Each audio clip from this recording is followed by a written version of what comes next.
इस वक्त बेहद बड़ी खबर आ रही है कि ऑक्सीजन की सप्लाई पर वजीर आजम की आला सतह की मीटिंग। ऑक्सीजन की तेज सप्लाई होनी चाहिए। वजीर आजम का बयान, रियासतों को बगैर रुकावट के ऑक्सीजन फराहम की जाए, ऑक्सीजन के काम में लाई जाए तेजी। वजीर आजम नरेंद्र मोदी का बयान कि ऑक्सीजन की सप्लाई पर तेजी आनी चाहिए, रियासतों को बगैर रुकावट ऑक्सीजन फराहम किया जाना चाहिए,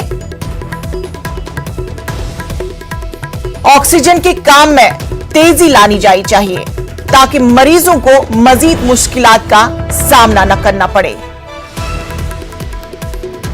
इस वक्त मुल्क में कोरोना की सूरत हाल बेहद तशवीशनाक बनी हुई है और ऐसे में वजीर आजम नरेंद्र मोदी का बयान सामने आ रहा है कि ऑक्सीजन की सप्लाई में किसी भी किस्म की कोताही नहीं बरतनी चाहिए और रियासतों में बगैर रुकावट ऑक्सीजन फराहम किया जाना चाहिए और ऑक्सीजन सप्लाई में तेजी लानी चाहिए।